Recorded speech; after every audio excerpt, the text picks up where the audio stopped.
En demi-finale de Ligue des Champions, le PSG a éliminé Leipzig 3-0. Preuve d'une domination tactique sans précédent, ils se qualifient en finale pour la première de leur histoire. Mais arriveront-ils à aller plus loin et à gagner une victoire si importante pour eux? Nous allons le voir dans cette vidéo. Donc celle-ci va se séparer en 4 étapes. Premièrement, nous allons voir les compos probables et celles que je donnerai. Ensuite, nous allons voir les clés tactiques pour pouvoir remporter ce match. En troisième, nous allons voir le facteur X, et plutôt les facteurs X.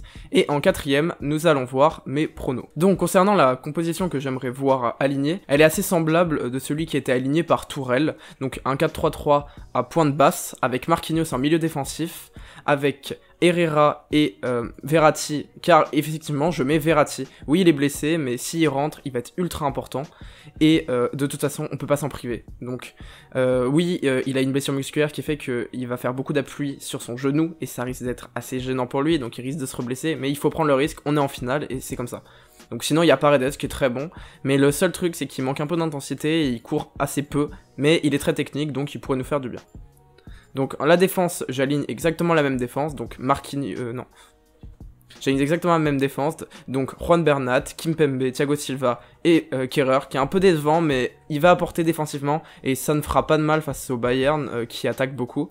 Et en goal, c'est pareil, je vais mettre Keylor Navas. Alors oui, il revient de blessure, on sait pas trop dans quel état physique il sera, peut-être que ce sera un peu compliqué, mais malgré tout, on peut pas se permettre de pas l'avoir, il a déjà remporté une Ligue des Champions, même plusieurs avec le Real, il connaît les grands rendez-vous, et je pense qu'il fera beaucoup de bien par rapport à Sergio Rico, qui même s'il était pas mauvais, et avec Séville non plus, hein, mais c'est pas du tout la même capacité technique et la même capacité pour nous sortir de situations ultra complexes, donc voilà, je le mettrai. L'attaque, je fais confiance aux 3 fantastiques, donc Di Maria, Neymar et Mbappé. Neymar plutôt en faux neuf, Neymar plutôt en faux ailier, Di Maria également, et vous verrez Mbappé en faux neuf. Et je retire Icardi parce que déjà de base il est en difficulté, il a moins de... le Tourelle ne sait pas du tout le jouer actuellement, et on voit bien que face au Bayern il va servir à rien, c'est à dire que les joueurs et les défenseurs du Bayern sont très grands, très costauds, donc il touchera aucun ballon de la tête, et comme on verra plus tard dans les clés tactiques, donc on analysera le Bayern, et c'est très très compliqué défensivement, ils ont des joueurs très grands, et il faut vraiment passer en profondeur, donc Icardi, la profondeur c'est catastrophique, vaut mieux une triplette avec un milieu qui va mettre le pressing et qui va être capable d'apporter de l'intensité.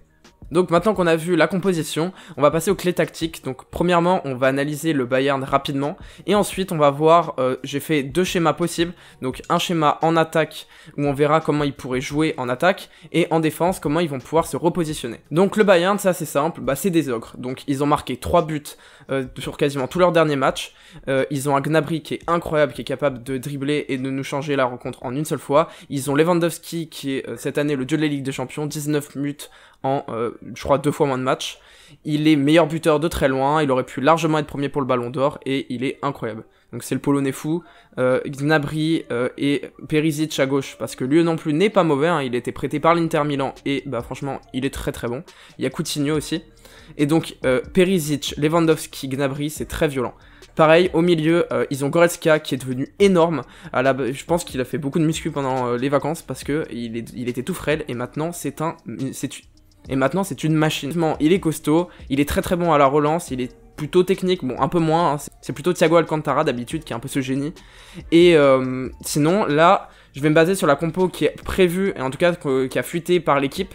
Donc là ce serait un milieu où Kimmich serait là, et Thiago Alcantara serait sur le banc. Je pense que c'est une très bonne nouvelle pour le PSG, parce que la suite ce serait un Benjamin Pavard qui reviendrait en défenseur droit, donc face à Neymar et tout, ça risque d'être très très violent, surtout qu'il revient, donc il s'est quand même fait une blessure qui est grave, les ligaments, pas dit qu'il revienne à la meilleure forme, et Kimmich au milieu, ça veut dire moins de technique, et probablement plus de défense, pour essayer de combattre Mbappé et Neymar qui peuvent prendre la profondeur. Donc la défense sous le et à la bas, c'est la seule point négatif. C'est-à-dire que offensivement ils sont incroyables, ils ont un pressing qui est haut, ils jouent très haut, possession, attaque placée et contre-attaque. Mais en défense, ils sont pas toujours bien alignés. Ce qui fait que si jamais il y a des trous, et je pense que le PSG peut vraiment les prendre et il y a des buts à marquer. Donc il y aura sûrement des buts des deux côtés, ça me paraît évident. Et ils ont bien évidemment en goal Manuel Neuer, hein, face à Ter Stegen, on l'a vu, entre le 8-2, et il n'y a pas photo. Hein, Neuer, il va sortir des arrêts venus nulle part, donc il faudra être vraiment très très réaliste et avoir beaucoup d'actions, parce que d'habitude, si Neymar en rate, et là, il va en rater, plus Neuer qui va faire des actions de folie.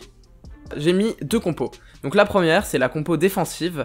Donc à ce moment-là, il faudra que les 3 attaquants, ils redescendent, ils n'hésitent pas à redescendre. Neymar presque un peu plus, parce que comme vous allez voir, en fait Bernat, il est plus offensif et parfois il se rate.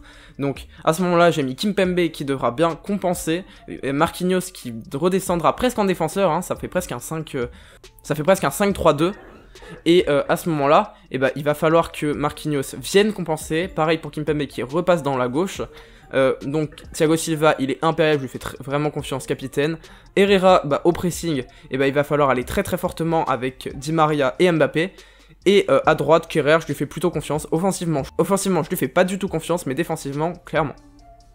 En attaque, alors, effectivement, c'est en attaque que ça bouge le plus. Donc on peut considérer que c'est un 3-4-3 ou un 3-4-1-2 ou même un 2-4-1-2. Donc là, il y aura déjà les deux défenseurs qui restent dans une ligne très défensive, classique. Il y a Bernat qui va monter très haut, Kerrer qui montera un petit peu moins haut pour éviter de se faire surprendre par l'arrière. Faut faire attention par contre parce que Bernat, il a Serge Gnabry et Serge Gnabry est monstrueux. Donc il va vraiment falloir faire gaffe à lui et bien redescendre, essayer de ne pas faire de bourde. Surtout que à gauche, ça va être compliqué parce que Neymar fera pas les retours défensifs. J'espère qu'il les fera, mais ça va être compliqué. Donc, comme vous voyez ensuite, Herrera va rester au milieu tranquillement pour essayer de faire des relances propres. Pareil pour Marquinhos qui remonte un peu, mais c'est pas énorme. Surtout Verratti par contre, Verratti sera l'électron libre, il va tourner un peu partout. Et c'est lui vraiment pour moi la clé de voûte avec Neymar. Donc Neymar, vous avez vu, hein, je le fais jouer finalement en milieu offensif quasiment, il sera très très libre, c'est le principal, il va falloir que ça soit flexible les trois. Donc Di Maria, pareil, hein, Di Maria c'est avec Mbappé, ce sera 2 attaquants, parce que Mbappé seul en pointe c'est compliqué, enfin ça va mais c'est pas incroyable, alors que les deux ensemble, je pense que ça donne tout son sens. En termes techniques de dribble, les 3 ensemble, s'ils combinent bien, il peut y avoir des trous, et ça peut être vraiment magnifique. Donc maintenant on va passer aux Factor X de la rencontre et comme j'ai dit les Factor X. Donc comme je vous expliquais déjà c'était les clés de voûte, hein, ce sera Neymar et Marco Verratti. Pour moi ces deux joueurs c'est eux qui seront vraiment les Factor X. Parce que Neymar vous l'avez vu ces derniers temps, il réussit tout. En termes de dribble c'est incroyable, il réussit presque tous ses dribbles, il fait des très très bonnes passes, il est précis, agile, technique, il est très en forme, hein, ça c'est vraiment une très bonne nouvelle. Par contre, gros souci c'est la finition, il est peu réaliste, il en a raté beaucoup face à l'Atalanta, il en a raté beaucoup face à Leipzig, donc j'espère qu'il va être en bien meilleure forme, parce que pareil, quand lui est en forme, Mbappé là aussi, pour le mettre en orbite c'est beaucoup plus simple, surtout depuis qu'il revient de sa grosse blessure, l'entorse, et il a plus de mal à faire des différences tout seul, et Neymar, s'il lui fait des très bonnes passes, ça peut être incroyable. Et pareil, Verratti en fait c'est double Factor X déjà parce que j'espère qu'il sera solidement de retour, donc qu'il ne se reblessera pas, qu'il va pas se répéter, et aussi parce que dans le jeu, hein, face à un milieu qui va être énorme, Kimmich et Goretzka, ça va se faire bouger, il va falloir que Verratti sache faire bien remonter le ballon tranquillement, qu'il arrive à bien se dégager du pressing, qu'il fasse des très bonnes passes, et j'ai largement confiance en lui, s'il est en très bonne forme, il peut le faire, clairement. Et ces deux joueurs là, s'ils sont très en forme, avec Mbappé et Di Maria, en qui j'ai une grande confiance, franchement, je pense que, oui, le PSG peut très clairement gagner. Donc au final, mes pronos. Alors, il y a deux possibilités. Soit le PSG gagne, vous savez, je suis supporter, hein, vous voyez au maillot, et depuis toujours, je suis supporter, donc je veux de très très loin que le PSG gagne. Hein. Mais je dirais, franchement, c'est faisable, je dirais 3-2, PSG... Donc ce sera une rencontre très compliquée, je vois vraiment un match aussi serré au départ, et puis les deux se relâchent. Je vois le Bayern un peu plus en difficulté en termes de jours de repos, le fait qu'il ait joué 18 matchs avec l'après-saison et les matchs de Bundesliga, je les vois un peu moins en forme, on l'avait vu face à Lyon, ils se relâchaient. Donc je vois beaucoup de buts à la fin du match, et voilà, je pense que le PSG nous habitue à des remontées, donc pourquoi pas une remontée, hein, peut-être qu'ils vont perdre de 1 but et ils finiront par gagner. Ou sinon je vois une victoire plus large, genre par exemple un 2-0 ou un 3-1. Et je pense que c'est possible aussi si vraiment un des deux équipes fait n'importe quoi. Donc là pour le coup je vois soit le PSG soit le Bayern. Mais je dirais quand même statistiquement il y a plus de chances que le Bayern gagne. Je dirais 60-40. Mais favori je vois le PSG gagner parce que je suis supporter de ce club. Merci, j'espère que vous avez apprécié cette vidéo. N'hésitez pas à la liker, à la partager. Je ferai sûrement un débrief du match après la rencontre. Merci beaucoup.